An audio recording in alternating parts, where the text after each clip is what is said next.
What's up, everybody? Welcome back to the show, Vintage and Stuff, with your host, Drew Heifetz. Today, I have a wicked episode. I have Maya of Mind's Eye Vintage on the show. We just met today, right now, on this episode. And I think she's my third or fourth female guest on the show. And I want more female guests on the show. She actually nominated my next female guest, so I'll be hitting them up soon. And it's a fucking wicked episode. It's a hammer of an episode. We talk about her history in the skate scene. She owned a skate shop in Chicago, and she grew up through the skate scene in the 90s.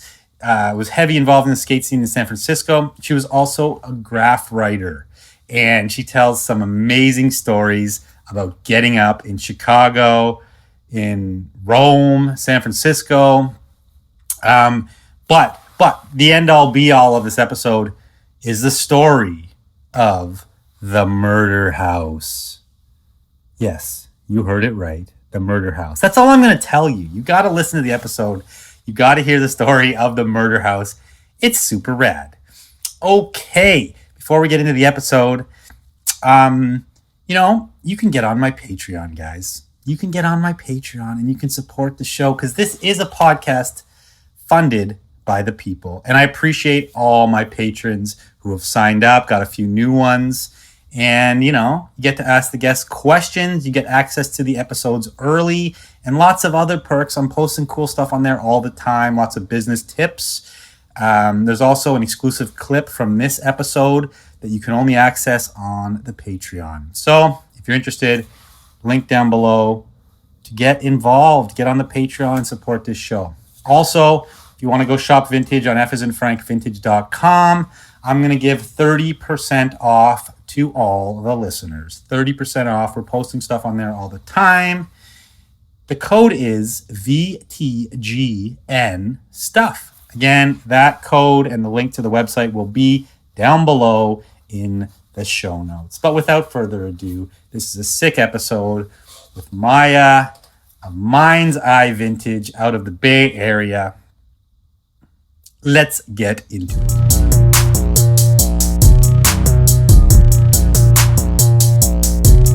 Welcome to Vintage and Stuff with Drew Heifetz. Welcome to Vintage and welcome to Vintage and Stuff with Drew Heifetz. Welcome to Vintage and welcome to Vintage and Stuff. Drew Heifetz. Welcome to Vintage and welcome to Vintage and Stuff. Vintage and Stuff. We got vintage clothing by the rack. Yeah. Just check out my Insta. How you gon' argue with that? Everything you see, I manifest. I'm an architect. I think I'ma run it back. We got vintage clothing by the rack. Just check out my Insta. How you gon' argue with that? Everything you see, I manifest. I'm an architect. I think I'll have some of that. Maya. Hi. Mind's Eye Vintage. Yes. Welcome to the show. Cool, man. Thank you. Thanks for having me. My pleasure. I'm excited to have you. I think you're probably my third or fourth female guest. Not quite sure. That's good. Okay. But I'm excited to have you. You have a rich history in the business, and you have a rich history in the skateboard scene, which is near and dear to my heart. Same. Very, very same. So I'm interested to get into it. Yeah. So let's rewind back to the beginning. Let's start with your skateboard days. You actually owned a skate shop, and you grew up in the Bay Area? No, I grew up in Chicago. Okay. I'm from the south side of Chicago. Go White Sox. And I just grew up with like skateboarding, punk. I'm a hardcore kid. Graffiti was like a really big part of coming up in Chicago too.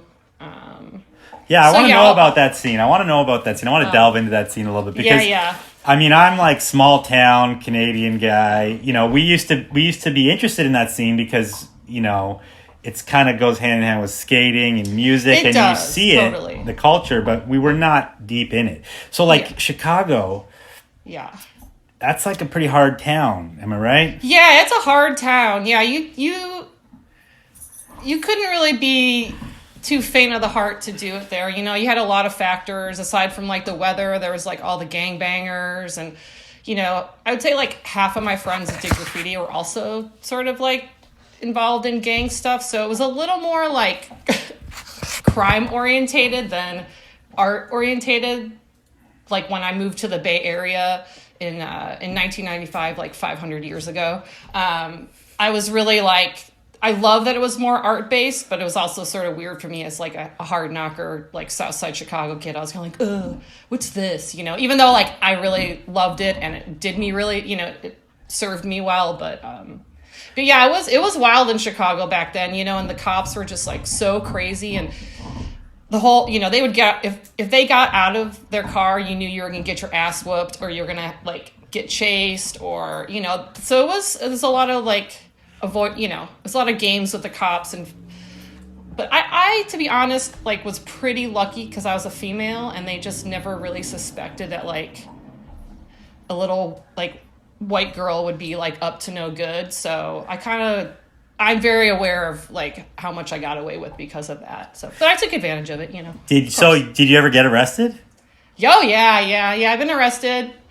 I actually got arrested in the fucking, I swear a lot. I'll try not to swear. No, that's fine. This is no holds barred here. Okay, we love good. it. Let's go. Okay, cool.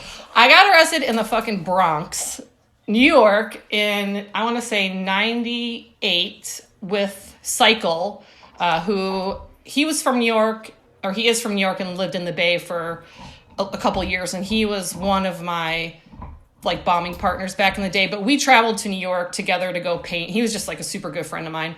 So we went to go paint this daytime spot. There's like these Bronx Walls of Fame. And he was like, you know, he hadn't lived there for a few years, so I suppose he should have checked in with his friends first. But he's like, oh, I know this really chill spot. We can go paint during the day. Because back then in San Francisco days, you could like paint really, really easy during the day. So we went to these Walls of Fame, just painting. And then we see this like group of guys walking down the tracks, and they kind of look like writers. They're kind of like thuggy looking. And so we're like, oh, what's up? Oh, what's up? And then it was Vandal Squad. And they just like arrested us, took us in. I was in Bronx Central booking for like 30 hours. Oh, man. I was like, man, I was leaving like in 48 hours. And so like basically I got out and like had like a half a day, half a day before I had to leave the next day. I was like so worried I wasn't going to get out before I had to go back home or back to San Francisco where I was living at the time. But yeah, it was pretty wild in there. So what's your writing name? Oh God, my very first. Well, I don't want to say my very first name because that's really embarrassing. But I'll say like the first name I wrote was Yahoo, which is like so stupid. And then I just started writing my name, Maya, Maya. Okay. And then UE was like my main crew. So if you look at pictures from back in like San Francisco days, you'll see Maya UE tags. Nice. You're gonna have to give me some pictures so I can put them on this I got podcast. stuff. Do you have pictures of you actually doing graph back in the day?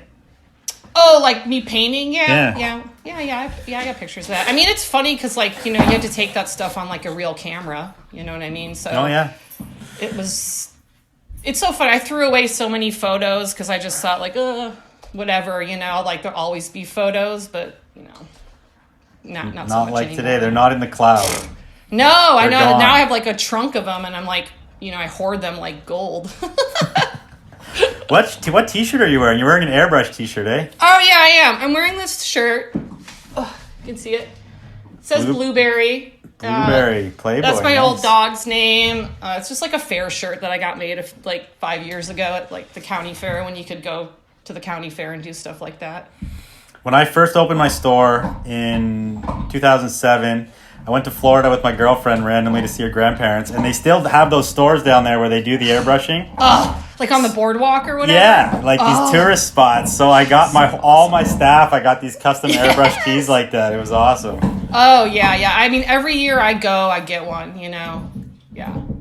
Nice. Okay, so let's get into the skate scene a bit here. Yeah, let's get in there. So you own a skate shop, which is still going. I looked it up. Yeah. Uprise. Oh yeah, Uprise. I don't want to I don't want to toot the horn, but Uprise is a legendary shop, and it should be because it's been there for over 20 years. And it started out, it was called Blue Town in 1997. So when I was living in San Francisco, Uriah, who is the owner now, he got an investor to open, he got some money, a little bit amount of money, and opened a shop called Blue Town. So I moved, and I was really excited because I was like, oh, all my friends, like, we have the shop, we have, we are all artists, and like, now we have this place to ourselves. So I moved back in 98, and the shop wasn't doing well, and they were just going to close it. And I just, like, in a drunken cab ride home with one of my friends, I was like, he told me that they were going to close it, and I was like, oh no, I'll buy it. And he's like, really? And I was like, yeah, fuck it, I'll buy it. I mean, I just turned 24, and like dude, like 2 weeks later, I was like signing contracts. That's a big commitment. Yeah, I don't know. I don't have any fear. I'm not afraid to make mistakes, and I don't have much fear of failure, because like I just figure it's something. If you fail, whatever that means, it's just you learn from your mistakes and you move on. So I just was like, yeah, fuck it, I'll do it. I mean, we didn't have a computer or anything like. But then when I took over, I wanted to change the name, so we came up with Uprise. Yeah, and then, and it's kind of So did you have to have, was it a heavy buyout to get the store? No, it wasn't at all. They were just ready to go. It was 1998. It wasn't like very much, it's like, whatever, it's $25,000, I mean, yeah, it was, I mean, back then that was like a bit, but I had gotten like some money. I had gotten some money from an inheritance, and like, I just spent all of it on the skate shop. I was like, whatever, here you go. Like, this is what I want to do, so.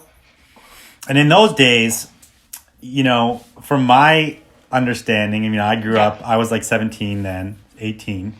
That was like a boom time for skateboarding, and that was a boom time for shoes. Like, shoe sales were floating the business, right? Oh, yeah. Yeah, it was crazy, like, pre-dunks, but like the Osiris, like Chad Muska shoes, like those big old weird like pillow shoes, like fat they're so bad. I was a punk. It was pretty rad. Like I was a punk kid, and then Uriah, who was with he stepped away from the business after the first year for a few years to go travel and skate or whatever. But and then he came back and helped me run it. But we had such a great like relationship business wise as also with friends, because he was more on like the kind of like hip hop chill vibe skater, and then I was like more like anti-hero 151, like that kind of stuff. But that and then there's all so much in between, but both spectrums we just represented like Chicago skateboarding really well, so it just like kind of works. So it would just always be funny because we'd like get these big shipments of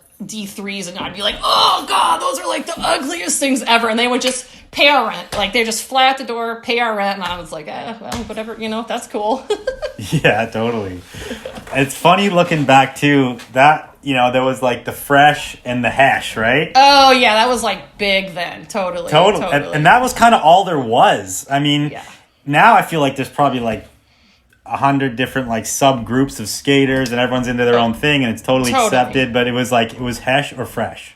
Oh, yeah, no, it was such like the division of those two, like, for sure. I mean, even just like, yeah, the kids that would come in, they would identify so much with either like as Hesh or Fresh, and because we were able to represent both of those at the shop for me and Uriah, kids just felt comfortable there being like kind of like whoever they were, Yeah. Was there a lot of shops in town back then?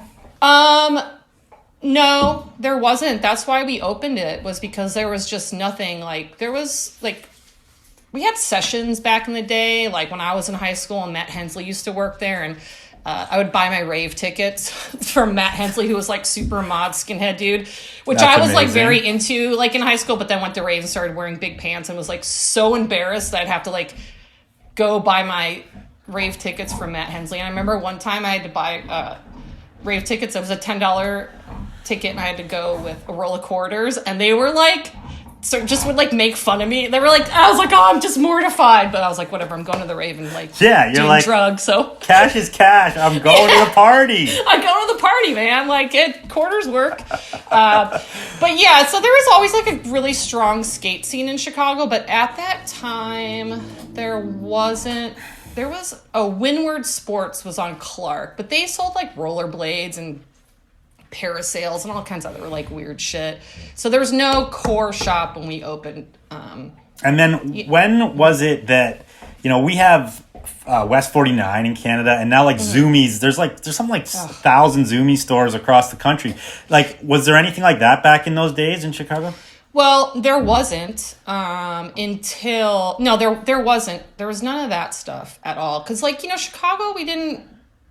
I mean, it's like New York. It's like super urban. There's not a lot of like malls until you get out. I mean, there's like the mega mall where you can go get your hat embroidered and like a tattoo was from some dude with no gloves on. But like there's not like the malls with like all the mall stores until you get out to the suburbs. And as city kids, like we didn't go to the suburbs. Like you didn't need to. You know what I mean? Yeah, totally. So cool. There wasn't really anything like that. It was just a really, really core like street scene of like, and we all grew up together and we all hung out together. And so it just felt like this really special time to be able to open something like that. And then also be able to share it with all the kids that were like coming up. And I think like by me joining Uprise, it kind of softened it a little bit, like I was usually the only girl around a lot of dudes. So that was fine. But I think just with me being around it, like, okay, for example, when Blue Town was around, every skate shop has a couch, right? So the couch is like in the front of the store. So like the kids who are like all scared to go and buy their first complete have to walk past like 10 dudes sitting on 2 couches. It's like regulars the gauntlet that are just sitting there talking smack. Yeah, like super the gauntlet. intimidating. I was like, dudes, you guys, we gotta like, let's put the couches in the back by where we put the boards together and like, and I feel like that just alone like totally changed the dynamic. It was like, go talk shit in the back while you're, and then we could, if the kids don't want to grip their own boards and like we can make fun of them, but just like let them come in the store and let them like look around and like feel cool and a part of something, so yeah. Were you doing buying for the shop? Oh yeah, yep. Oh yeah, we'd go to like the ASR trade shows. Yeah, that's where I learned like, I mean, just totally by accident. I mean, I think from growing up thrifting, I just always had an eye for like texture and I just had an eye for things that I thought were like whatever, that I thought were cool. I mean, hopefully other people think they're cool too, but and so buying was really easy for me. I mean, the budgeting was the hard part, but Uriah was really good at that. So, but yeah, just kind of trying to forecast like buying a shoe and like there's like they present you with like 8 colorways and you're like, okay, what's somebody gonna like in like 6 to 8 months? Like, trying to figure that out. But I just always go with my gut.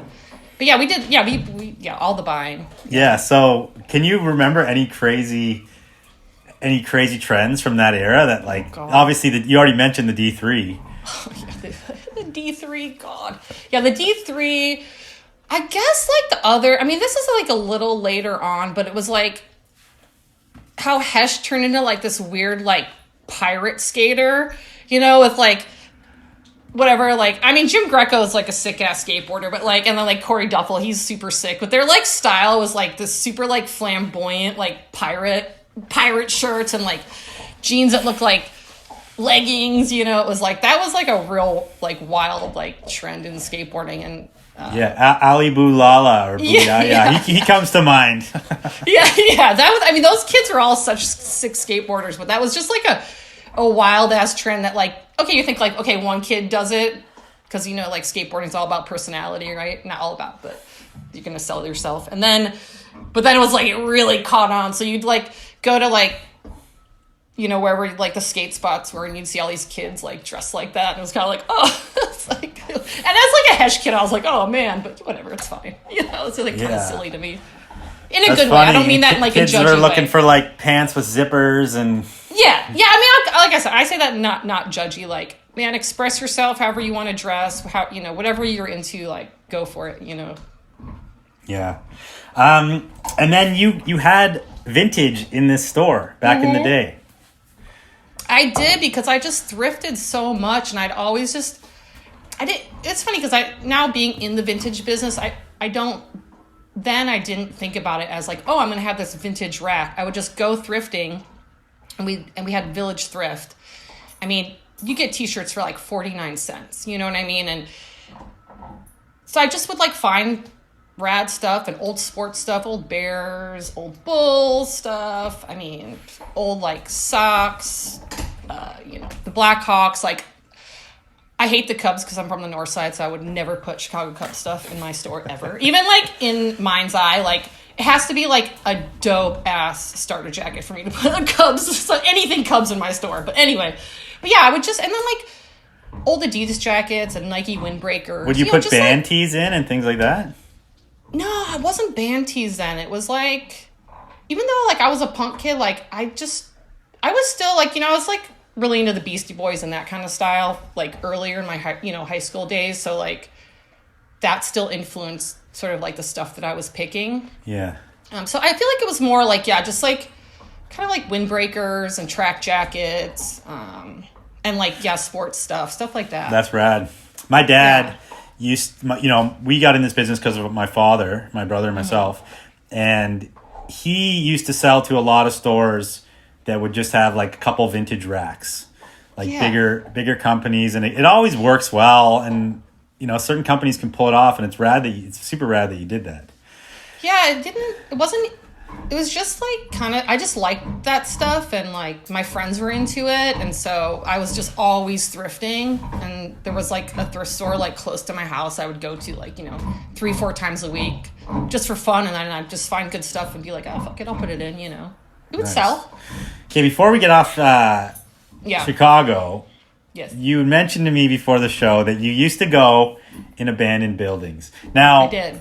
I know Detroit is the same, has like tons of abandoned buildings. I don't know Chicago that much. I never spent any time there. Yeah. But like, talk to us about this, and like, because that's to me is the most interesting shit. Finding clothes in their natural habitat, going into houses, barnstorming. I've done it in old farms and stuff like. Yeah.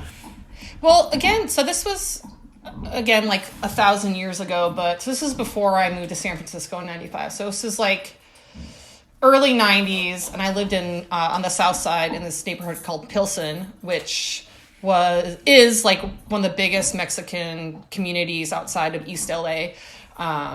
And there were it was a neighborhood that edged a lot, like very like warehouse district. And Chicago has all these like huge big brick warehouses, because it's a working class town. It used to be full of factories, so just these big sort of factory buildings. So we lived in that neighborhood, and be like big warehouses and then like fields. And so we would just like, from doing graffiti, you kind of like explore like weird places that nobody goes to. So we'd go find places to paint, and then be like, oh, looking in the windows, and we're like, damn, there's a lot of shit in here. And so we would like come back later and like, it's always like real easy to break into those places. You kind of just like pry a door open, or like climb up to a window and get it open. And, like I said, for being like a writer, you kind of like get into places pretty easy that you're not supposed to. Yeah.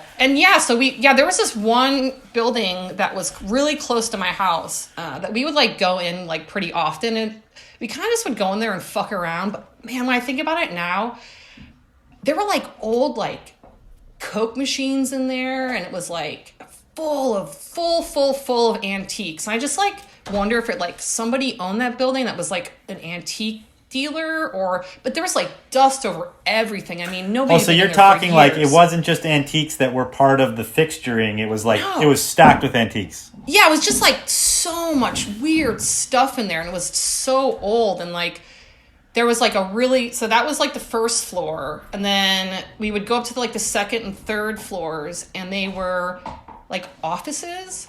And they kind of had that like old school, like you almost thought it was like a detective office where like you walk in and there's like the glass at the top that like opens, and so there's like old office furniture in there and like papers, and we would just like go in there and fuck around. But then like one time we were in there, and I don't know, we heard something from the very top, like some footsteps, like bam, bam, bam, bam, bam. And we just were like, ah, like, I don't know if somebody was up there fucking around, or it was like some ghosts, or I don't know, like what the hell it was. But we ran out of there so fast. We were so scared. So that was like one of the last times we went in there, because we were like, oh, somebody living in there, and like, But yeah, and I pulled stuff out of there, and I have a couple of pieces that like I still have that for all these years I've like dragged along with me. But Yeah. how Wild. we do. We didn't have That's how any. we We do. didn't have any of that. We used to go into these abandoned houses when I was a kid and smoke weed. That's what we used to do. We were doing that in there too, you know. I just think about like that one building in particular, like why was there so much old stuff in there? And they tore that building down, and I just wonder what happened to all that stuff. I wasn't around Yeah, when it's they tore crazy. that down. Yeah. Okay, let's get into San Francisco. Yes. We'll keep on the skate topic because Yeah. it's a good topic. Yeah, You it is, mentioned it is. this guy, yeah. James Kelch, and I didn't remember his name from my childhood, but then I did Google, and he's in like an old Blind 93 video skating. Oh yeah, he's like old. He's an infamous like old school like EMB head, as they call them. Yeah. And EMB, obviously it's so famous in the skate scene. Yeah. And when I think about that era, like big pants, small wheels era, my God, yeah. which is like 92 to 95 or something. EMB was like at the fucking center of that culture, kind of. All the good Oh, yeah. videos were coming out of San Francisco. EMB, yeah. and then Pier 7, is it? That spot with the manual pads, or Pier something? Here's 9. Oh God, I forget. I'm gonna get my skateboard membership revoked. I did go there once, but it was EMB had already been like half kind of Yeah. fucked up for skating because it was like year 2000 or something. I went there. Yeah. I think it's Pier Yeah, I 7, moved- but Pier 7 I skated. Yeah. But so like talk about that era a bit because that's a crazy era. Yeah, so I moved to SF in 95. My friend who I grew up with, Johnny Fonseca, had moved out there a few months earlier. And he moved out there to skate for Deluxe, and it was ADI, which is Ron Allen's company at the time.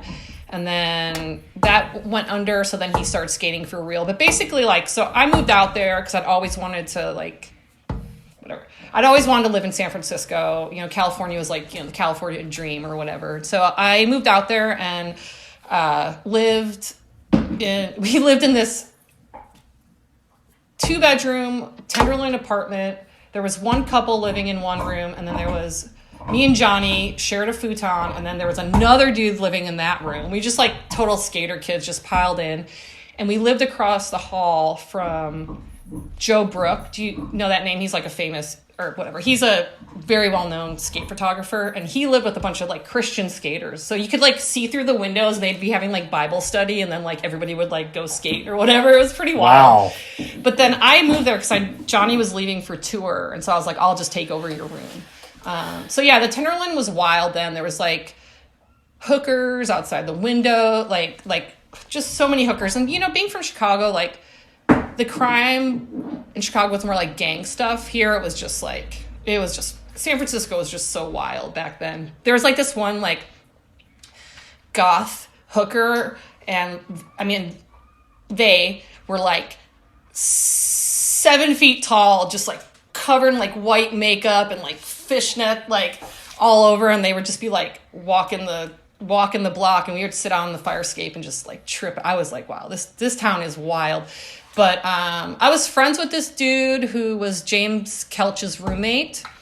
And of course, like, I knew who James Kelch was because, like, he was just so infamous at that time. And so I used to go over there and hang out. And, like, we would just, like, drink 40s and, like, smoke weed. And, like, man, he would, like... This is so fucked up. And, like, I hope nobody gets mad at me for, like, condoning this or thinking this is funny now. Because I don't think it would be funny now. But back then, it was just a wild time. He would, like... fill 40 bottles with piss, and like, because the crackheads would be just outside like wilding out, and so we'd just be wasted. He'd like 40 bottles full of piss and just like throw them at like the crackheads like outside, just like shatters of glass, piss everywhere. I mean, it was just like, you know, I was 20, you know, I was a kid. We were like kids, you know. I mean, straight up, like, that movie Kids is so disturbing because it was so real. So it was just like, that was some like super fun times. But yeah, I hung out with a lot of skateboarders like back in the day. I mean, it was just the hub of skateboarding. Like, all the Girl in Chocolate dudes were living there, or at least there a lot. It was kind of rough as like a young female. I was so used to like being around dudes that were my friends and like gave me a lot of respect and wouldn't really like try to fuck with me that much. But just like being new and not knowing them and growing up with them, like it was pretty suspect the way that they treated females. And it made me like super uncomfortable. Like like I said, if you watch a movie, kids, it's like pretty right on. So it just made me really uncomfortable, and I was like, man, fuck these dudes. And I'm not talking about anybody in particular that I've just mentioned. I'm just the saying, scene like, overall. The scene overall. I just was like, I just wasn't having it. So, and I was still like fully doing graffiti at that time, and I just started to meet more writers, and they were like kind of more my people. And like, I didn't really skate anymore at that point. I mean, I always sucked, so like, that's why I had like chosen to do graffiti instead.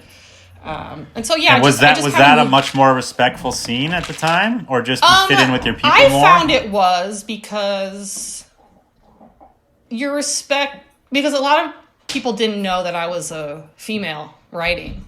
They would just like, I would just bomb and paint, so that I would meet a lot of people, and they'd be like, "Oh, I didn't realize you were a girl," which is great. You know what I mean? Like, yeah.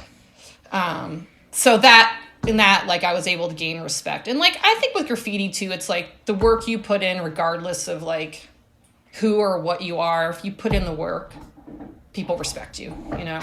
And, like, going to those skate parties, it was, like, there's this weird bubble, and, you know, it was just, like, so cliquey. I don't know. I was just kind of like, eh. Yeah, fair enough. You know. A couple more graffiti questions. So, did you paint trains? I did freight trains, but I never painted like a train, but I've ran tunnels before. I ran tunnels in New York, actually with Cycle. So what does that mean, you ran tunnels? Like you get in between trains and go paint? Yeah, like we'd go into did that in Chicago a lot. That was like my favorite thing to do. I did in San Francisco too. But yeah, you just go down to the subway and you just like run the tunnels from one station to another, and you paint in there. And it's pretty wild down there. I mean, there's like weird rooms, and then, you know, if trains come, you have like in Chicago, it was like the blue light, that was where the rooms were. So like you kind of had to time it. Like if there was a train coming, you had to make sure to get to like the blue light room so you'd be in a room when the train would pass by.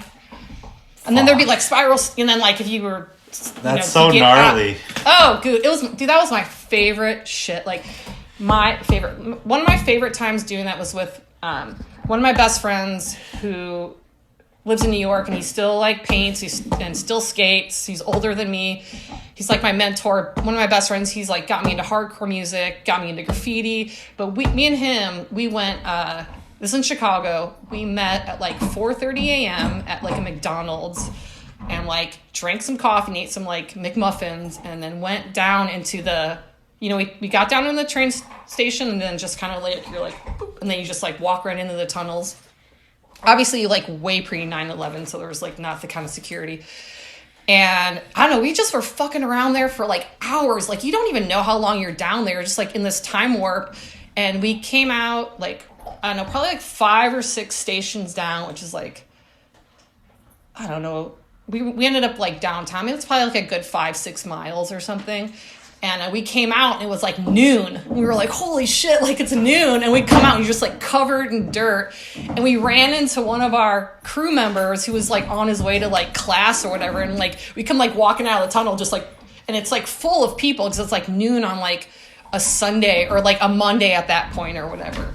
And and he was like, what have you guys been doing? We're like, man, we've just been in the tunnels for like 5 or 6 hours. Like, it's noon already? Holy shit. And you're like just covered, you know? That is amazing. I love that stuff. That was my favorite. That was my favorite stuff to do. And I got to do that in New York with Cycle. And he got one of his friends took us into like these really like secret rooms. And it was really, that's my favorite shit. Secret rooms in the subway. Yeah. New York has like these. So New York subway tunnels have tunnels that they have built and they decided they didn't want to build anymore, so they just end. They're like these dead end tunnels that then there's like rooms off of that, like, oh, they're like change of plan, stop construction. Yeah, totally. So it's like you'll just in this like dead end tunnel, and then there's like a room that has like some I don't know, it's like weird. And then there's also like levels. There's like old subways and new subways, right? And then people live in a lot of them, right? Yes. Yeah. I mean, one of the on our way into, I don't remember what line we were in or whatever, to that old one, but there were definitely like people down there. There's like a dude listening to a radio down there. This is in New York. No, in Chicago, nobody lived down there. It was just like you and the rats, and that was it. Ooh, the rats. Oh yeah, they're huge, man. They're like cats. I remember the last time we were in New York. Man, the rats are wild in the streets. Dude, they are like all the time. Yeah, they have like no fear. Well, that's fucking awesome. I love that story. Yeah, dude, that was the. When was the last time you went out and wrote graffiti? Oh man, I mean, last time I did anything like serious, it's been a long time. I mean, if there's somebody with like a can or like a marker or something, I get real greedy. I'm like, oh, give me that thing. So, I mean, I've done some tags on some freights around where I live, like within the last like couple months. You know, I'll always like. I don't know. It's like, I'm like, oh, I don't do that anymore. And then, like, if somebody has, like, paint or, like, a marker, I'm just like, I'm like a fiend, you know? And like, did you go on and continue into art in general, or? No, you know what? I wasn't a very good artist. For me, it was just, like, I just like to bomb. Like, I like to, like, just do fill-ins and tags and throw-ups. I mean, I started piecing when I was in San Francisco because it was just such, like, an art... It's so much more like arty there, and then you could go to. There was so many train tracks and Caltrans tracks that you could go to during the day and spend hours at painting. So I was sort of able to like. It's kind of what my friends were doing. So I was like, all right, I have to like kind of get better and like, you know, if I want to go paint, I have to like figure out and learn how to piece. You know, I got better with the piecing, but for me, to be honest, it was just like about like. Just destruction, you know. It's just sounds about, like the adventure. You're into the it adventure. was just like the crazy places we went to and like the weird buildings we were in, and just just being out with your friends, just causing trouble, you know. Okay, so this podcast is called Vintage and Stuff. We've been on. We haven't talked about any vintage. We've been on to the stuff, which I love because fuck, I talk about vintage all day usually. So this is so refreshing, actually, and great topics, fucking great topics. Good. But let's talk about now when you got into vintage as a full-time gig and how that transition went. Yeah, so I moved back from Italy and like, I left the shop and I have notes here because my brain. In 2004, I left Uprise and I was in Italy for a couple of years in Italy, Rome. Can I ask you a question about that? Yeah. So you sold out to your partner or manager or something? Yeah, to Uriah, who still owns it now. And I could have, you know, I just kept it in the family. You know what I mean? Yeah. I was just kind of burnt out, and I was ready for like some other stuff. And before we get off the skate shop topic, I could talk about skating all day, but like, what are a couple hurdles in owning something like that in that business model? Like, you know, I like the ups and I like the downs on this show. Yeah. So like, was there any really rough times owning the skate shop? Like, was it really hard at times, or? Yeah, we had a couple. There was like a couple rough times. So there was one incident where when you were talking about like those shops like Zoomies or whatever. So in the back of our first location, we had this mural, this Uprise mural, and it had like it was a very distinct. Had like the R was always backwards, but there were like these arrows, and anyway, so. We found out that there was this mall shop in Texas called Uprise. And we did a little research, and their logo was looked just like our mural on the back wall. And it turned out that like a couple months previous, these like suits had come into the store and been like, oh, a skate shop, huh? Like, this is cool. Like, had kind of been nosing around. And then it turns out that then they went back to the little board meeting, and like somebody had a really great idea to start a skate shop called Uprise. So yeah, dude, it was whack. nothing. You know, so whack. But what big lesson in that, we hadn't trademarked our name. We hadn't done like any of that. I don't know. We're just like we're kind of just kids, and we're like, yeah, let's do a skate shop. Big lessons in business there. Really got us in trouble, and so it's probably good for people listening to this to hear that, because trademark your name. Guaranteed. I'd be surprised if anybody listening to this has trademarked their name. Yeah, no, I'm telling you. I mean, the amount of like legal, they try to just drown us in like legal costs. I mean, I remember one time one of the guys called me and offered me like 10 grand. And I was like, dude, you gotta be fucking kidding me. To buy out your name? Yes. And I was like, dude, we make that in like February in like the winter and like fuck off. Like no way. And then they just tried to like kind of wait us out, and you know, we had some friends with some like deep pockets that like really helped us with like legal fees, and basically we just like kept going back and forth with them, and just like we wouldn't take offers, and then they ended up going out of business. No way. Yeah, they fucking went out because that's like karma, baby. Well, because it was during that time they did it when skateboarding got really, really big, and like we're riding the wave, and then skateboarding dipped super hard. And they were like, you know, it's like they're just some corporation. Like, they don't care about skateboarding. Yeah, those guys like, check out these guys on their little skatey boards. I see those around. Yeah. Let's jump into business. Yeah, like the minute they're like bottom, you know, they're not making like money. They're just like, they're out, you know? So it was like... Do you remember the dates of the wave in skateboarding? Oh, so let me think. So 90... I want to say it was like... Or like just even rough. Like I know... like 2000... I'm trying to think...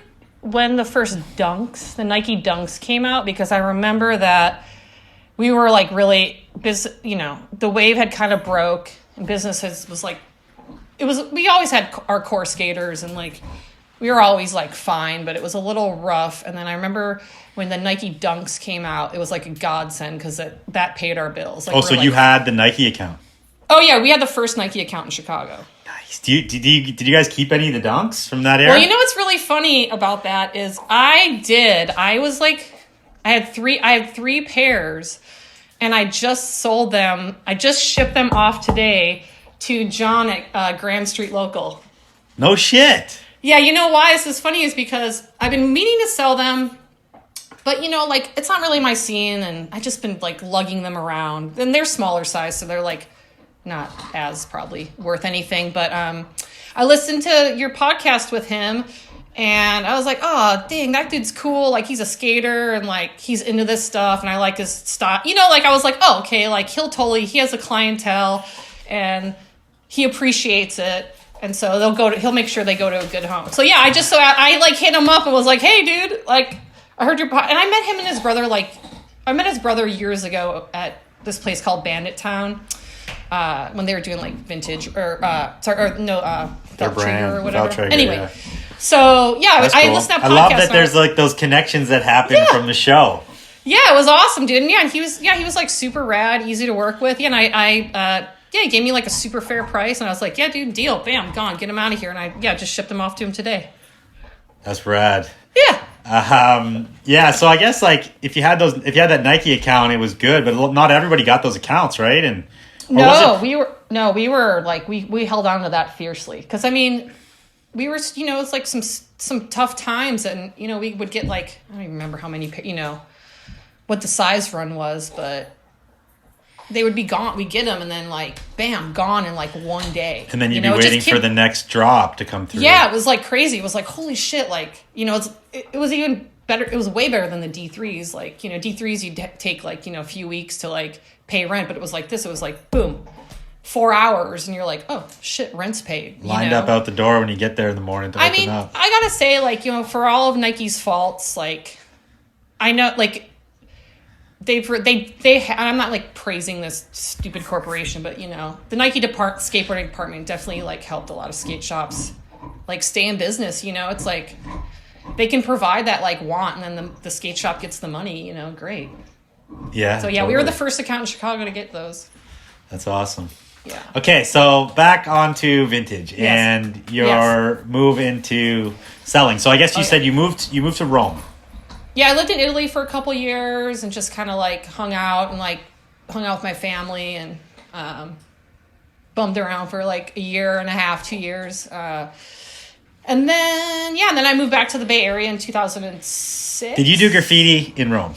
I did. Nice. Yeah, I did. Yeah, I did. It was fun. I mean, that city's so covered. It's like. Did you find a crew there? No, I was hanging out with this dude who wrote Joe, and like he was sick. His style was kind of like Reese, like New York City old school Reese. He just had this like real weird funky style, and yeah, we were just like bombed. And I did some pieces out there, and yeah, it was the trains in Rome are painted like old school New York. I mean, I'm not gonna. This sounds weird to say, but that's one of the reasons why I moved there. I was like, I want to live in a place. I mean, I'm Italian, and my father's side of the family's all from up north Italy. I have dual citizenship, but I was like, and I had friends in Rome too, but I was like, I want to live here. Like, I want to live in a city where the trains are painted. You know, I never painted the trains out there, but I did a little bit. Yeah, New York and probably Chicago. They clean that shit up pretty quick, right? Yeah. Oh yeah. It's you paint it, and it's like it might make one trip to the end of the line, you know, if they don't notice it, then but you know, but if you get that's killer. If they don't notice it on its way out, you know, man, you're golden. You get some flicks, you're good. Somebody sees it. So was it easy for you to get into full-time selling after kind of dabbling in your skate shop days? Yeah, I kind of just did. I feel like the trajectory that a lot of us might do, like I moved back, and I was like working at this tattoo shop, and just, you know, and I was just thrifting a lot and finding a lot of really great stuff. And so then, you know, I was selling to like Wasteland and to like all the stores, and, you know, I'd make like in one pop like $300, but that's like 30%. So I'm like 30%, like I could make like $900 if I'm selling this at like full price or whatever that math is. And so then I started selling at the Alameda Flea Market, which I did that for like a few years. And then, yeah, I was doing like pop-ups. I would like just, you know, make my own, you know, at like bars or whatever. And then I started working for this vintage co-op called Down at Lulu's. And the owner there, Tina Lucchese, and then Seth Bogart. But Tina, she's like an old school East Bay garage rocker punker who's also been one of like my mentors also. She's like a dear friend of mine, but she's taught me like just a lot in general. But there was a hair salon vintage store. So you worked like one day a week for free, and then they would take out expenses, and then you would just sell your stuff in there. Cool.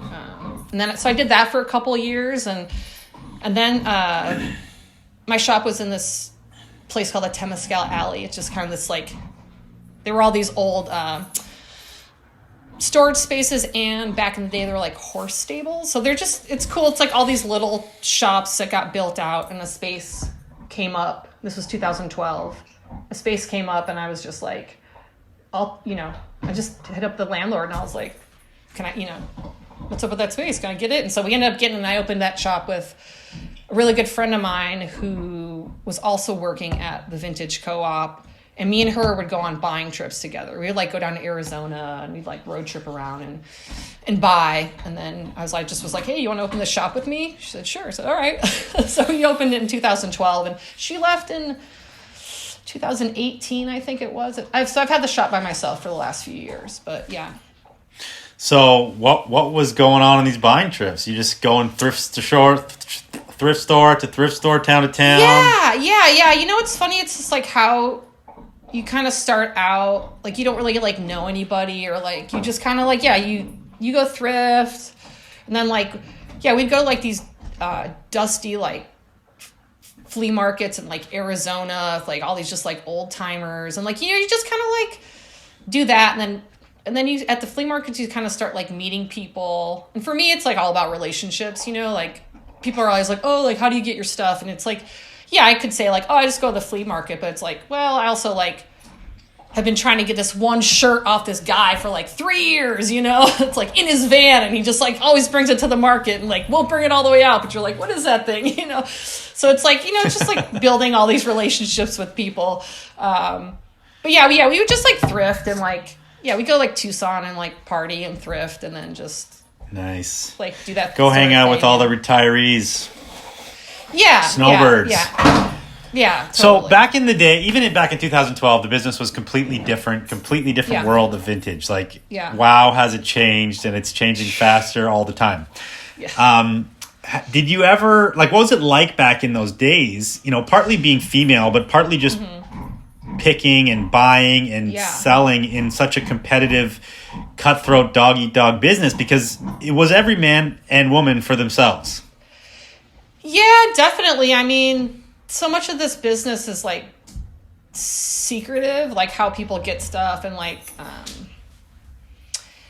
and it's very, yeah, it's so competitive. And, you know, I don't know, like, I'm not a very competitive person. Like, if there's, like, a bunch of people on, like, a pile of stuff, I'm like, I don't want to do that. I'm going to, like, go over here where there's only, like, 3 people, you know? Like, I don't know. There's enough for everybody. I don't, Take the like, path less traveled. yeah, I don't know. Like, I just, you know, it's all about timing, you know? Like, I've been at Alameda where, like, I see, like, a buyer that I know is, like, bargaining. He's got like all this like good stuff. I'm like, damn, oh man, I should have got here like 5 minutes earlier. And then I walk down the aisle and this dude's like unloading some bins, and there was a whole bin of like USA Vans, and I was like, oh yes. And it was so funny because he like, that guy, I won't say who it is, but he came like walking past and I could tell he was like, shit. And I was like, but you know what I mean? But he was like busy dealing, like getting some good stuff from some other guy. And I just happened to be walking by while this one guy, while the dealer was like pulling out a bin, and I was like, what's in there, you know? So it's all about timing. But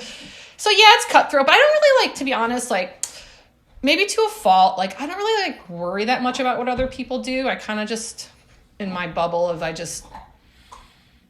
think that's not to a fault at all. I think comparing yourself to other people is a bad thing to be up to, and there is no good that comes out of it, I don't believe.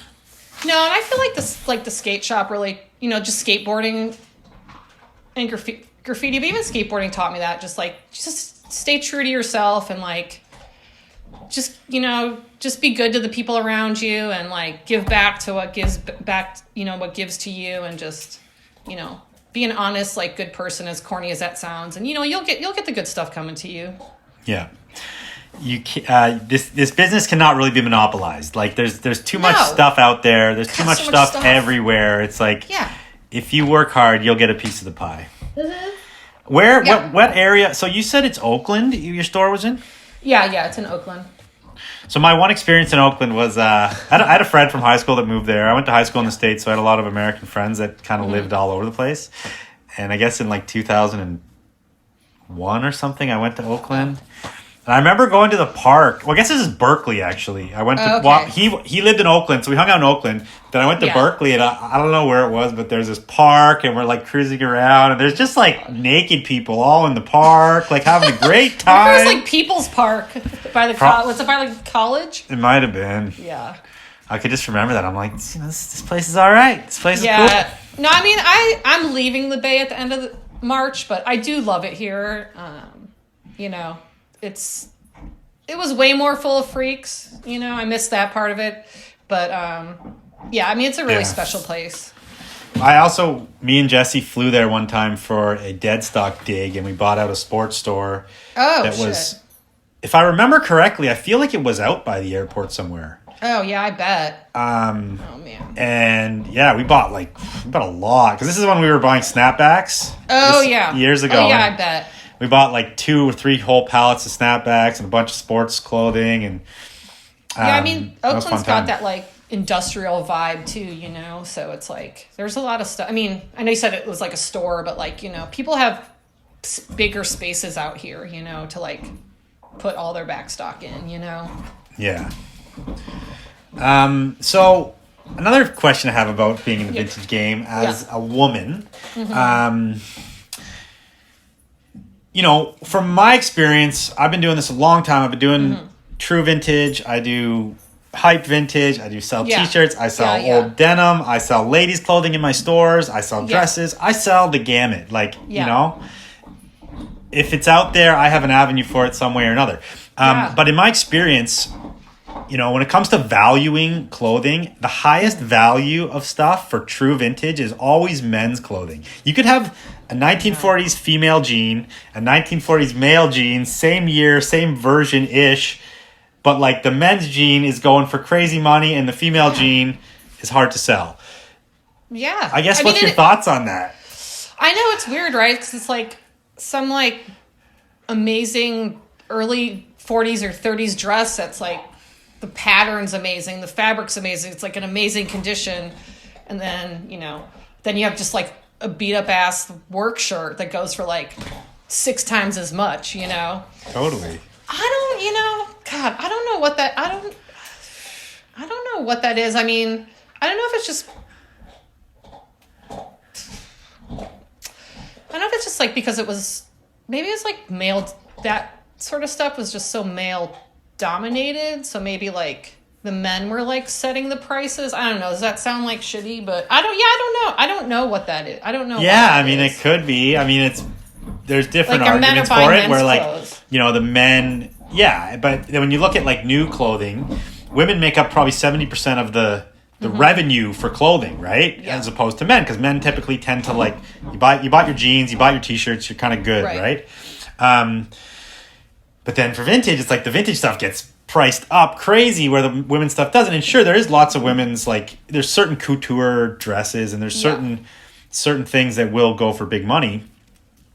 But I guess one side of it is that it's the utilitarian clothing, it's the work clothing, it's things like denim, hunting, all these like Americana iconic things that tend to go for crazy money.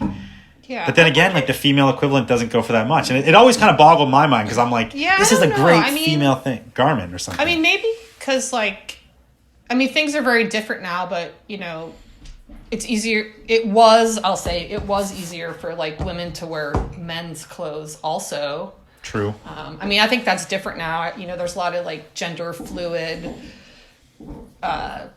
in vintage, which I love, like.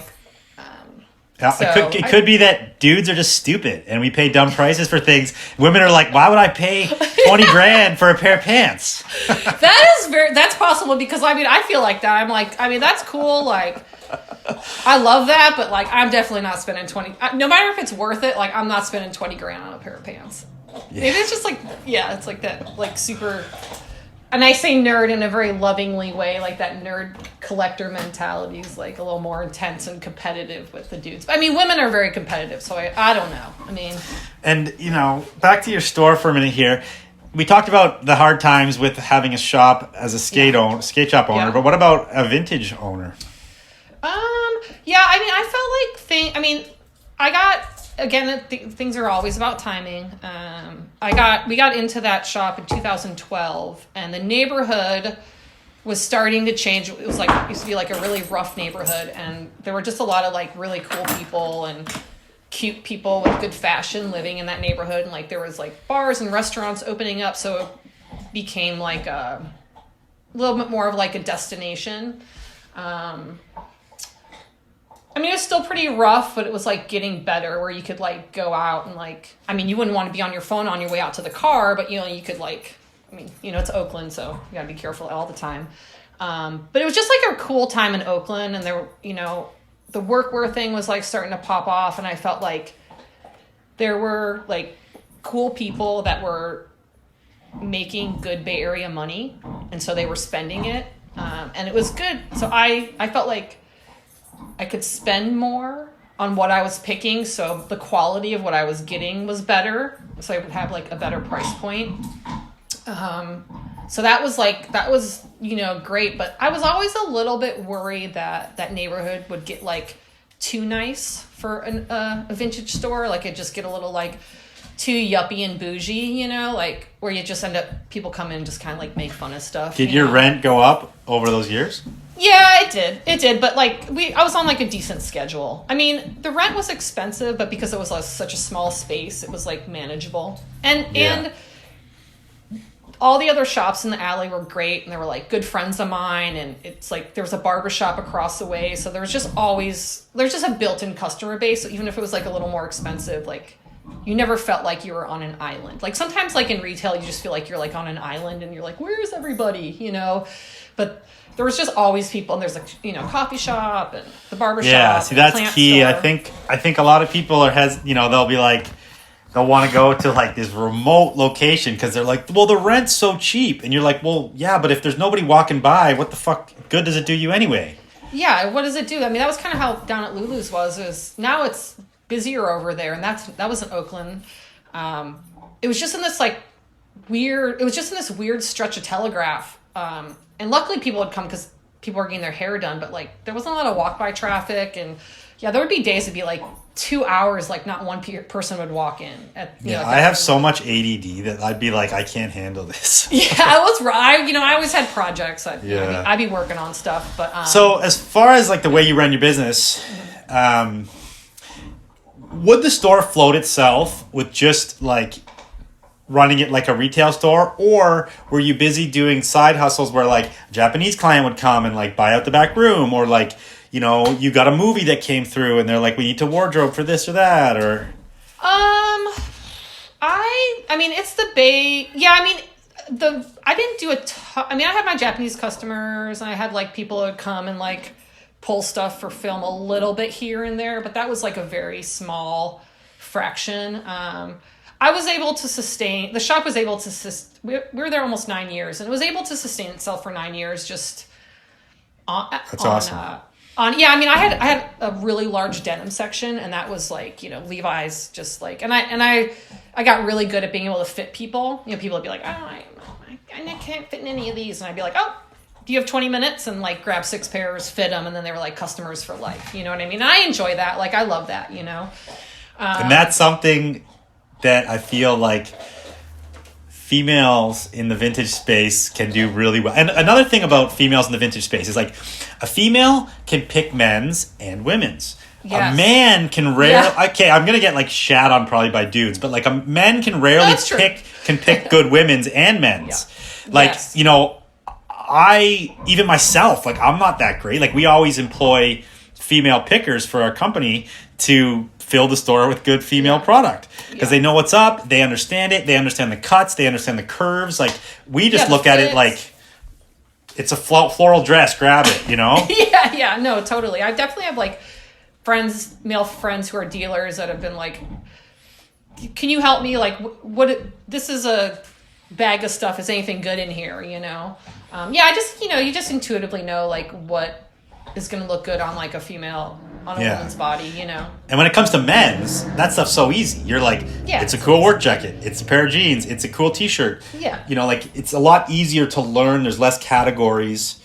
Totally. And it's trainable more so than women's. If you want to train somebody on picking great women's, it probably takes years really seeing it. It does. It's just like fabric, texture, like the labels, like just knowing if the fabric, it's just, there's so much that goes into it. And I've had some girls that have worked for me that I've like, taught, and it's just like, it's so much is just like, I feel like it's just like the years and years of like touching old stuff. You just like intuitively sort of know like what's good, Yeah. There's so much that goes into one dress. Like, is that neckline too high? Nope, not gonna buy it. Because I know like some girls can be like, oh, this thing's like, fucking feels weird on my neck, and so I'm not gonna buy that, and like I feel like dudes, it's gonna be hard for them. I mean, and I give it up. I give it up to those shops that kind of like Wasteland, or there's a bunch in LA, like I forget the names right now, but there's Wasteland in LA too, I think. Yeah. But where they train these people over the counter to really understand it and be able to like continually buy all day from the public. And then, because it is a huge trust thing. You're letting these people buy for your shop, and I guess they probably cut out a lot of. I could either. Oh wait. They cut out a lot of categories, so they make it easier for these people. But still, it's like they're still putting so much trust into these people. They do, but they're just moving at such like huge volumes, I guess, and maybe like they're hiring people with like prior knowledge, but I don't know, like that's the one thing I could never let anybody buy for my shop. I mean, it just, all it takes seriously is like the wrong buttons, and I'm like, this isn't good. I just know it's not going to sell. Or people are like, I like this, but I don't like the buttons. Like I can just hear it in my head, like what somebody's not going to like about it, Yeah, sometimes less is more, right? You got to curate what you need. For us, we have pickers.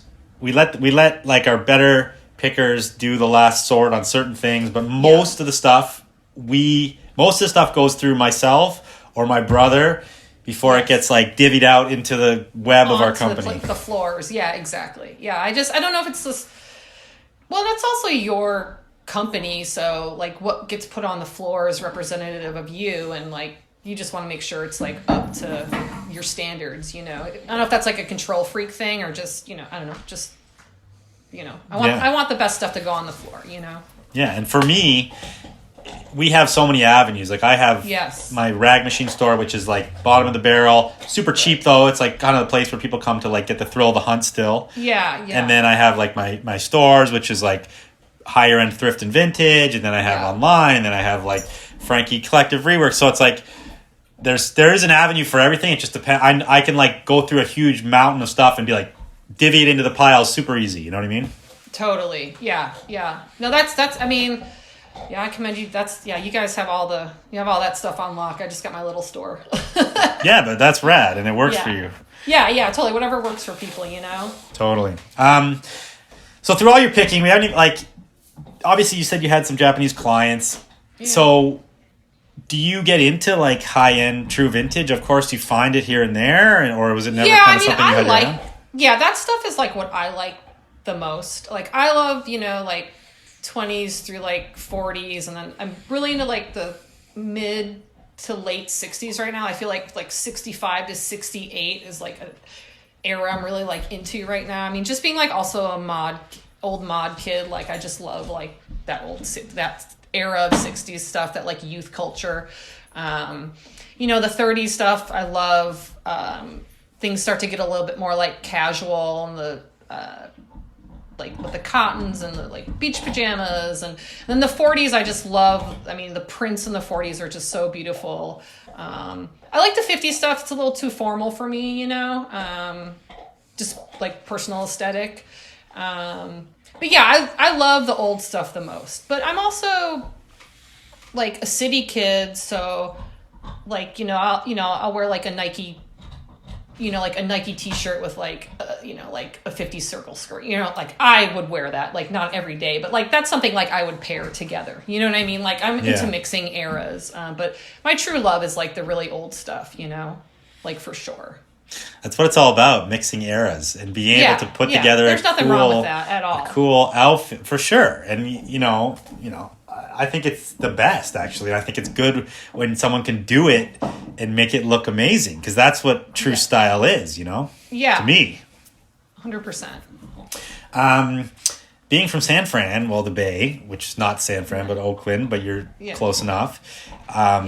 The huge hippie influence there from like the 60s, of course. Yeah. And companies like East West Musical Instruments were from there, correct? Yes, yeah. Did you ever find many of those jackets? I don't find any of that stuff. I leave that stuff up to like Goodbye Heart and Snappy Gabs. Those guys got a lock on that stuff. Yeah, Goodbye Heart seems to have a unicorn for those. I mean, bless him, man. I don't know. It's like the money tree. It's like, But yeah, I mean, I like the old, like, I find more like the 70s like denim stuff, like that stuff I'll find more of. I've been actually like working, I started working for this estate sale company, it's a company, it's like one guy. And I kind of lucked into this job, and the first job that I worked for him was this house in San Francisco, and the lady was just like a straight hoarder, like she had kids and she saved everything. So like you would pull out a box, you'd open it and be full of kids' clothes, and the top of it would be like 70s, like late 60s, early 60s, late 50s. It was like, and you get to the bottom, it was like late 40s stuff. So it was like she'd have the kid, they'd wear the clothes, she'd put it in a box, and she would just like pile the stuff. So as you got further down in the box, it'd be like the earlier, and it was just like wild. But she kept all of her kids like when they were like teenagers, and so there was like, I got some amazing like late 60s, early 70s stuff out of there. And they had money, so the fabrics are really nice. It was like cottons instead of like poly. So that was like that. I got this really cool all over print. It had like peace signs all over it. And it was like late 60s, like button up the back, little Peter Pan collar. I mean, it was like so fucking cool. It was like pristine. It was like never been worn. It was, it was just, so that. What's your thoughts on synthetics in that era of 70s into the 80s, like polys? It's so disappointing because like you find these just amazing prints And I mean, you know, and it was innovative. So to do these like photo prints was like amazing, but then you're like, ugh, like nobody wants to wear that shit. But you know, there was like a little bit of time. I can't remember what year it was in the shop. Maybe it was like 2015, where like 70, like Miu Miu did this line that had like very 70s like collar, like slinky collar 70s shirts. And so for like a season, like girls were kind of like buying those like disco shirts, you know, and like wearing them in like a more high fashion way, which was like really weird. But I was kind of happy because I was like, well, there's some cool prints. I mean, I don't know how long they're going to like want to wear that polyester shirt for, but yeah, I mean, I stay away from the double knits, and like, I mean, vintage has to be wearable and like feel good, and like, I don't know, like that stuff it just doesn't feel good. And like you pick it up off a rack and you're like, ugh, you know, even though no matter how cool it is, like it looks or the fit's good, you're still not going to really want to wear it, you know?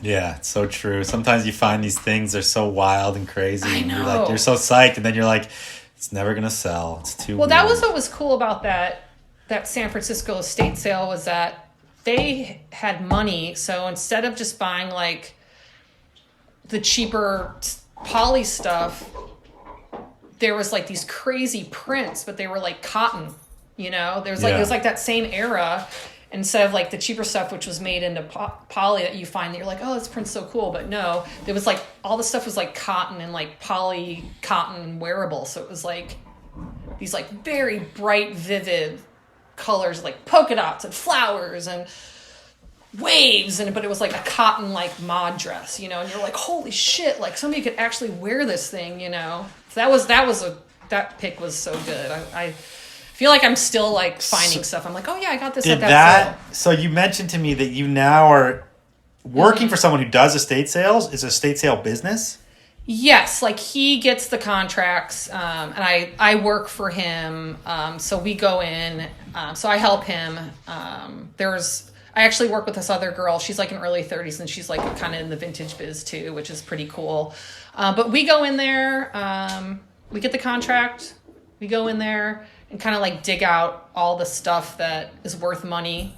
And, you know, it's like the families, you know, they get these houses, relatives pass away, and it's just like full of stuff. Like people are so overwhelmed, you know, there's like so much stuff, you know, and I go into a house and I'm like, oh, stuff. You know, like, oh, I love, like the more the better, you know, like I see like a hoarder room and I'm like, like, hey, oh, what's that box like in the back corner, you know, like I'll dig through like raccoon shit. Like, I don't care. I'll put on. Hell yeah, I'm down. Get me in there. Dude, I'm so down. That's where the good stuff is, you know, like up in the attic. Like the dude I work for, he doesn't want to go up in the attics or in the garages. And I'm like, dude, like hoist me up in there. Like I'll just, at the back corners where I find all the good stuff. So bring us into the world of estate sailing. How does it one. How does it work? And how these people get the contracts? So somebody, you know, they have a house, like we want it gone. You call an estate sale company.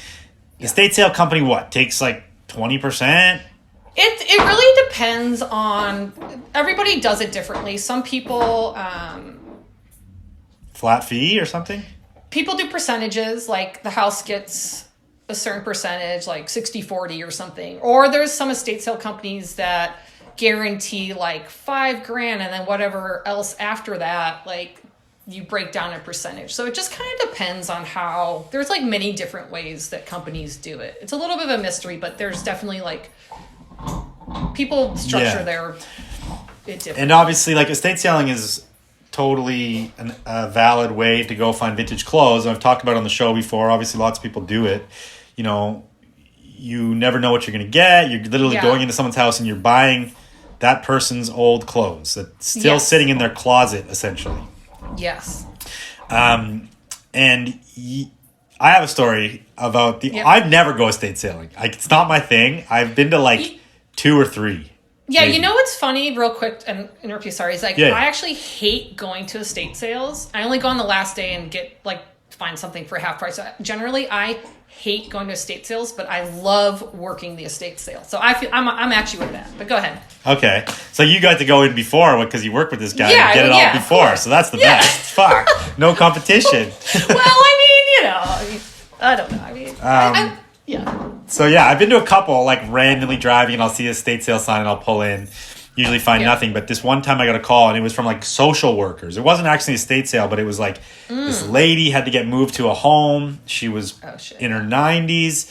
She was deemed like not able to like live on her own anymore, and she lived in Vancouver. We have this area called the West End, or out by UBC, that's like on this headland. It's like the richest part of town. 150-year-old, the oldest houses in town. These properties are like $15 million properties. Amazing. She had no family. Like, she never married. Her siblings had died off. She got left the house by her parents who owned it. She grew up in the house. Yeah. So I'm talking, and then she was so old, and like, it was sad because she was so old and had to get moved to a home, but she couldn't maintain the house. So like, that house was terrible. Like, there was leaks in the roof, moldy stuff everywhere. Like, hazmat people had to come in to get shit out of there. I'm sure you've seen stuff like that. Like, it's crazy. Gnarly. They just like, and she was a major hoarder. So I went in, they called me, and they're like, we know you're a vintage guy in town. Can you come and can you buy all this stuff? And I'm like, yeah, obviously, like, I live for this. Of course I'm going to come. I went there, and we had to go through the house with her. And like, every piece she'd be like, I might go to Banff next year, and I need that fur hat for my trips. And she had like 10 fur hats. So I'm like, I need those for my trip to Banff. And we're like, oh, this is crazy. But we ended up getting a ton of stuff. But the worst part about that was, we were super nice. And whatever she wanted to keep, obviously, I'm like, you keep it, do you. Yeah. And they ended up moving her out. I think they probably had an estate sale after we were there. But they had like 3 dumpster loads that had already gone by the time we got there. So they had hazmat dudes going through the basement, pulling stuff out. And I guarantee you, because like, all I got to do was go through her closets of like women's clothing, and I got cool stuff, and I bought a bunch of antiques, just weird, interesting knickknacks and old games and stuff. And but I know there would have been like old workwear in that garbage bin, or old T-shirts that they like used for rags in the garage. Got all that stuff that like, as a male picker, I'm like fired up. I'm like, give me the old Levi's, but they throw that shit right in the trash because those 1-800 junk guys come and just haul it away. Oh, yeah. Yeah, that was like at that San Francisco sale. Like, I mean, I was going through bags of like, this lady kept clothes that the kids had like soiled. Like, it was like old piss and shit on it, like in garbage bags. Dude, seriously. Wow. But like, this is how savage though. Like, I was like, well, what if there's like an old like Levi's kids jacket at the bottom of this bag? So I was just like, dude, it was just like, it was like basically like dust. But I dug through it, I just put the mask on and like dug through it. I didn't find it. There wasn't anything at the bottom of that bag, but hey, you never know. You never know. You gotta try. That's how it goes. Okay, so you told me this off camera before. Yes. But I need to hear the story about the murder house. Okay, so the murder house. So this was in November. We got this contract, and usually our contracts are in the peninsula, and this one was in El Sobrante, which is really close to my house. So I was really excited. I was like, good, I don't have to drive an hour to go to this house.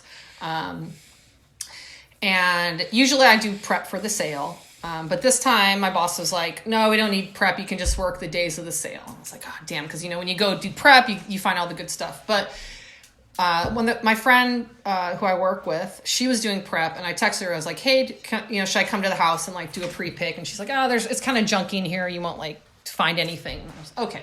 So like 10 minutes later, she texts me. She's like, holy shit, this house is insane. When I get out of here, I'll tell you.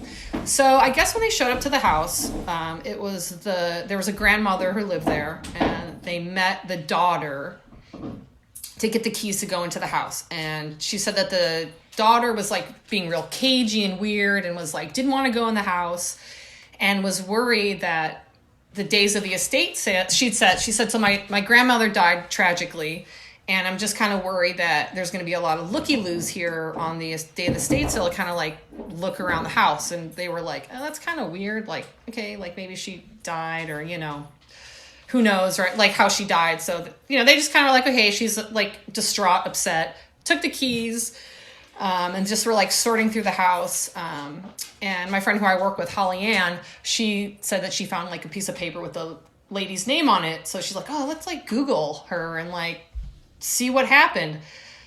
So they Googled her name, and it turns out, so it was the grandmother, and her grandson, he was like, in his like late 30s, had kind of like fallen on some hard times and had moved in with her. And some time had passed. The daughter of the lady, they hadn't heard from the grandma for a few days. They were calling her, hadn't heard from her.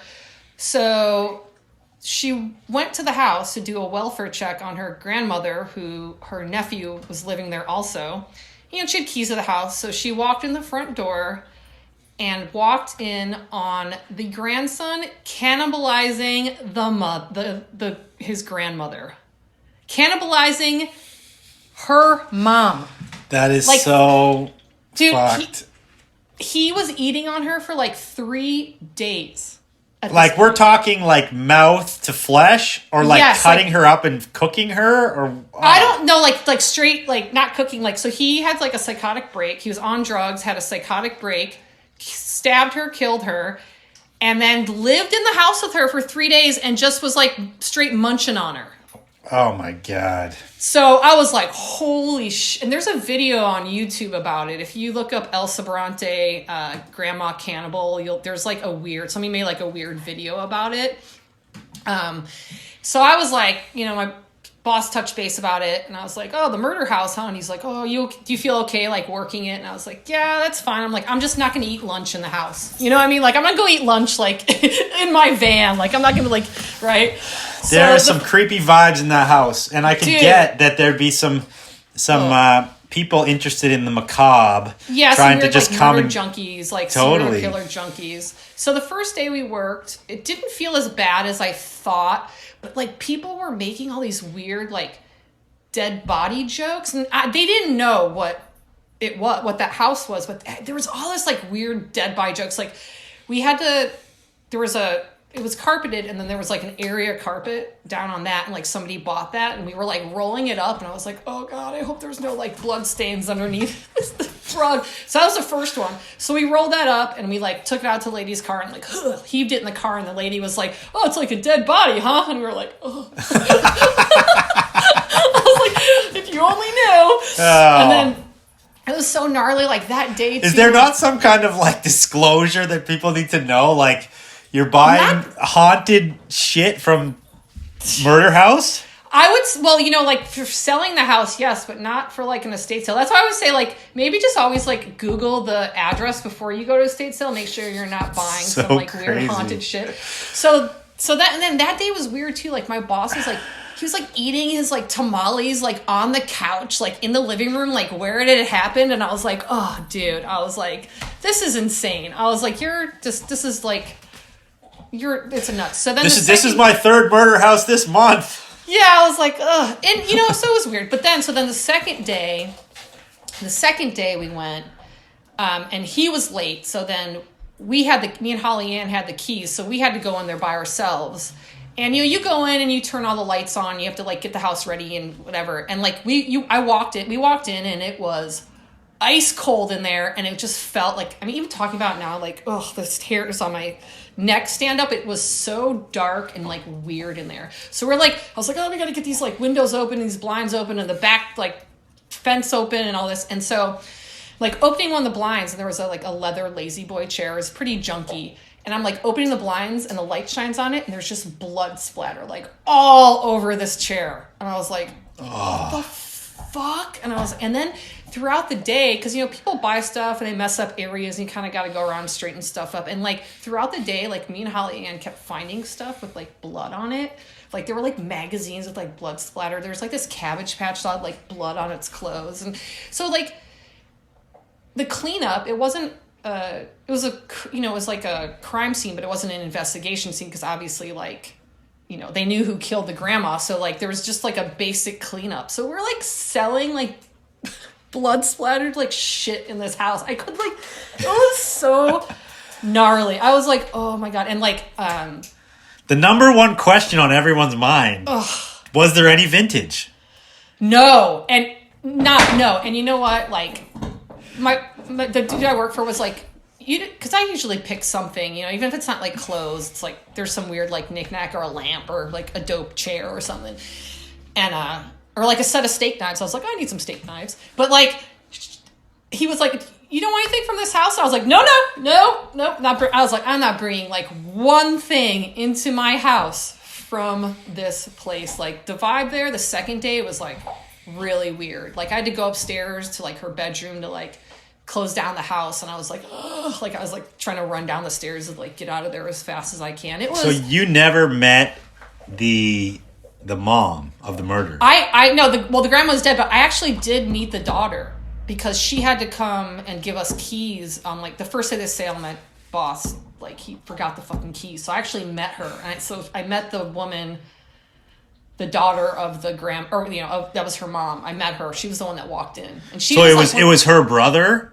Oh no, it was her nephew. Her nephew that had cannibalized the grandma. So what was her vibes like when you met her? She was like, did not when I met her too, like, did not want to be at the house. She was like, okay, here's the keys, and was like, out. Was like, get me out of here. Get this thing sold. I'm out of here. Yeah, it was so, and it was on a weird like dead end street, and it's just this part of El Sobrante. It's like very suburban, but like houses that were built in the 70s. So now they're kind of like junky and wore down. It was just like, oh, so fucking weird. It was weird. I was like, next level. This is when like, Vintage and Stuff podcast meets true crime. I know. I was like, okay, well, if I'm going to be in the estate sale business, like I need to work a murder house. So like, it's like one of the worst things that I've like worked. So like anything else is like, well, I worked a murder house. So, you know, yeah, no, I not did just a murder like, house. Cannibalistic murder. Yeah, a lot of sage after that. A lot of like, you know. No amount of sage can cleanse that house. Yeah. No, I was like happy. It was like I felt like having the mask on. It's like obviously because of COVID, like kind of helped. Like I felt like it helped guard me from like taking anything. The spirits taking over your body. Dude, totally. It was like that second day. I'm like it just like makes me squeamish thinking about it. Well, I'm glad we got the story of the murder house. This might go down as one of the best stories on the podcast so far. Super stoked. See what happens when you interview a lady? It's like I know. The kind of shit we see, man. This clip gets its own clip for sure because it's so amazing. Ugh.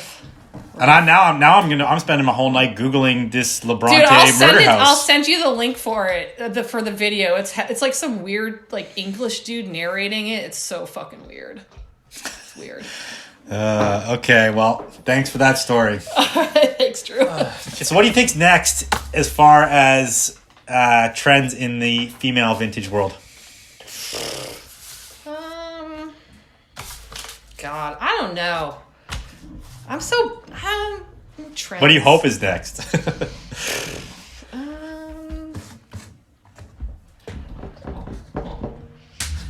It's so hard. You know what? It's just so hard to say. Because I ebb and flow with the trends, but I just kind of like I said, I kind of stick to the things that I know that I love because that's what I pick the best. You know, like the whole like t-shirt craze right now is obviously like super insane, and like I totally respect like people who have been able to sort of like dip into that and like make some money and who usually don't do that. For me, I'm just kind of like, I don't really care about it. Like I don't really care about a shirt from like 2006 or something. I mean, it depends what it is, but you know what I mean? Like it's not what I'm like passionate about. It's not like what gets me excited. So I'm just kind of like, you know, do you have, speaking of the t-shirt craze, do you have any stuff from your skate days? I do. I have some stuff. I have some like really weird, I've got a cool old Santa Monica Airlines shirt. Sick. Those are rare. I think I only have one and I've like been looking. Yeah. I have like, I have an old like Santa Cruz with like the crazy face on it, and like somebody drew like a dick on the back, which is hilarious. And I don't know where I got those, to be honest. Like I was just clearing out one of my bins like last year, and I was like, oh shit. I was like, damn, a score. I was like, I love being a hoarder. I was like, I don't know where these came from. And I like hit up a couple friends like who grew up in Southern California. I was like, they were skaters. I was like, did you guys give me these? And they're like, no. And I was like, I have no idea how I got those. But yeah, the stuff I have now is like weird, like, I don't know if people care about it. It's like early 2000s, like anti-hero stuff. Like, I think if it was like, I don't have any like shorties or World Industries. Like, that shit was all kid stuff to me. So I didn't collect any of that. You know what I mean? It's like the stuff that the kids are nostalgic about because they were kids. So I have like weird stuff I don't think people care too I mean, much they about. will eventually for sure. Yeah, they will. That's why it'll I come keep it. around. Yeah. It'll come around. Yeah. It's funny because we didn't even talk about this at the beginning, but we don't know each other. We just met today. This is Yeah, our first. totally. This is our first real conversation. Yeah. How's it going for you? Yeah, it's fun. Yeah, it's fun. I like it. Yeah, I mean, I've lived some crazy ass lives, so you know, I always could talk about it and laugh about it. What I can like actually remember, you know.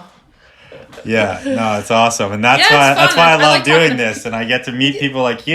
You Yeah, literally same. hit me up on Instagram, and you're like, "Get more girls on the show," and I'm like, "Well, you're a girl. Let's do it." And like I was telling you, like did not hit you. I didn't like DM to like think anything. I just was like, oh, you know, like I've listened to a bunch of your podcasts, and they're like super entertaining, and like, you know, there's some funny ass stories, and like it's cool hearing pickers' stories and like their big come ups and stuff. And but I was like, man, I haven't like heard one like female on here, and I was like, I'd be interested to hear like, because Yeah. I mean, the majority of people that I know in the business, like personally, are all women, you know? So like, I feel like I know a lot of dudes, but like the ones I'm like, you know, talk to more and more are like women. So Yeah, well, like I told you, your sentiment is shared by many, so definitely getting more females on here, and I hope think the there's a really females unique are stoked on this perspective, you know? episode for sure. And I do have a list. Like I do want to get Liz on. Liz is a good friend. you got to get Liz on. I mean, she's been in this business for a while, and she was like crisscrossing this country early on, like finding some like cool shit, you know. She's gonna have some great stories. She's a sneakerhead. She's a raver. Yeah. And she teaches at. She teaches she's like a teaching fashion history course or something, right? Yeah, she was teaching styling. Yeah, Styling. Yeah, So that's interesting. She's an amazing stylist and just a really talented, like, just gem of a person. She's just a real sweetie, and it's, you know, it's in this business. It's like a lot of times people get just so competitive with one another. So there's like weird animosity, and like I'm not like that. I don't care. Like I'm not gonna like tug on like a pair of jeans. Like you can just have them. You know what I mean? And like I feel like Liz is just a kind ass person that's like just always been open, and you know she's great. Yeah. We're breaking down those barriers. Yeah, man. And do you know Molly from Strange Desires? I don't know her personally. No, I mean I'm a big fan of what she does. She has great taste, and so I'm way friends she with her as frames well. stuff yeah, she's got great. Yeah, she has a great eye, and and it's cool. She's younger too, which I'm really like. I like all the younger people that are like in the game now. I think the vintage world like definitely needed it, you know, and like a lot will fall off, but a lot won't, and they'll learn more about older stuff, and it just, you know, because, you know, I know going to these like dusty old flea markets, you know, I was always like, it's not like I'm super young, but I was always the youngest person there, and I just was like, oh, this is so sad, like such like a dying art to like pull up your RV and just like sell in a parking lot for like a month, you know what I mean? At some like RV show that's like ends up being a flea market, you know. It's like, where's all this stuff gonna go? So it's cool to see like that is the ultimate freedom. Dude, that's what I'm talking hitting about. the road, baby. Yeah, that's it. What all you got in your my favorite truck. place. Yeah. You know, pop up at the flea market and make your money for your hotel and your dinner that night. That's the life, you know. Like I did that I've been going to the East Coast a lot, and I did that like a couple years ago. I did two months on the road. All the way, like drove all the way to Portland, Maine, down to New Orleans. Yeah, it was awesome, man. I need more time on the road. Yeah. I always say, We like, all I got to do. do a trip here, got to do a trip there. I'm making time for these trips, and I'm just doing it because we only live once, right? Yeah, man, you got to make that time. That's the best place to be. So I wanted you to nominate somebody, another female, for the show. Oh. I think you should interview Kristen Klein from Vacation San Francisco. Okay. She's doing it. Yeah, she's dope. She's a tour manager. She's been a tour manager for years for like a lot of crazy bands, and she has some like wild ass stories. And she is a hustler, and she has her story hustle. Whoo, man, the amount of stuff they post every day. I'm like, oh, I post 5 things. I'm like, I'm done. No, she's got like great taste, good stuff, good stories. She's a G in the biz. So, and she's a San Francisco gal. So she'd be cool to interview. Keep it in the area. Yeah. Okay, so back to you. Yes. What is next for you? Because you're moving. Your store closed at the end of the year, which not a bad time to close considering the world we're in right now. Yeah. What's next? Yeah. Well, I had actually. I'm gonna move. I'm moving to the East Coast. I'm gonna move to Pennsylvania. I'd actually decided pre-COVID that I was gonna move at the same time at the end of March of 2021. That year previous at the shop, I could tell like there was like I felt like there was a recession coming. I just felt like people weren't spending as much, and then just the neighborhood had changed, and I don't know. I think it was just time to like. I just really growing up in Chicago. I just kind of like missed that side of the country, and I had such good luck picking the East Coast, and had from going out there a bunch of last like 3 to 4 years. I've got really good relationships with some old pickers out there, and it's like where I just am finding all the stuff that I like, and I was just like spending all the time on the East Coast and shipping everything back, and I was like, why don't I just? It's cheaper to live out there. I can buy a house. Like I can pick full time. I don't have to like bartend 3 nights a week to live. The Bay Area. So what town are you going to? I am going to this town called Easton, Pennsylvania. There's a really cute vintage shop there called Second Base. They're cute. They're like they're young. They're totally like streetwear. But they're really cool. They're like really care about their community, and they just do like cool stuff. They're like very involved in their community there. But yeah, it's a small liberal arts college town, and nice, very small business friendly, and it's very central to the East Coast and to the Midwest. So kind of I can cover and down south, so I can cover a lot of area, because I do that a lot. I'm on the road a lot picking, so out there I can just cover a lot more land and get a lot more old stuff. And I'm gonna start my own estate sale business out there as well, because I found that I'm sure I'll open another shop, but working behind the scenes of an estate sale, I like it a lot. I like learning about so many different things. I really like being able to help the family and just sort of facilitate people when they're feeling overwhelmed, and being kind of a matchmaker. I know a person that's really into this 80s furniture. I can call them and they can buy this and make money, and everybody makes money. And I'm pretty good at matchmaking items, you know what I mean? And estate sale is good for that. So yeah. It's an interesting business, and yeah, it's weird. You are joining the mass California exodus. I am. It's a real thing. It's rough out here. I mean, I didn't grow up out here, so I think it's obviously easier for me to move, but it's so expensive. It's just insane. I want to buy a house. I'll never be able to buy one here. The fire season for me has been really hard, and I feel very fortunate that I have the means to be able to leave, because I know obviously millions of people can't, yeah, because you're basically getting smoked out part of the year now. Oh, it's brutal. It'd be I would do these East Coast trips, and they'd be these epic trips, and then I would come back and be 3 weeks you can't go outside. And, smoke is a literal poison toxin that makes you anxious. So I'm not an anxious person. I don't really have anxiety, and it was just I was oh, and it's I don't know, it's just so terrible. It's this collective grief with how much loss people have had through the fire. It's just it's really sad, and I'm just ready to explore another side of the country. You know what I mean? It's just I've been here for 13 years, and I'm just, a lot of people have left, and Oakland is still Oakland, but I don't know. Yeah. I'm just ready for the next thing, you know. I feel you. And I wish you all the best on your, Thanks, Drew. I appreciate your new endeavors and your travels. And, you know, I'm from the East Coast, so I can appreciate it.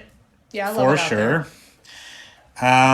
Well, thank you for being real. Thank you for coming on. Hell yeah. Thanks for the call and the interview. This was super fun. And I'm stoked you're going to get more ladies on, you know.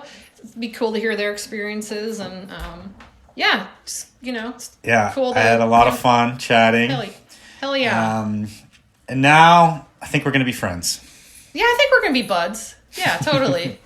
We will meet up on the trail. Any other, like, funny ass stories about offline, I can tell you like the names of people. I won't mention them here in the public.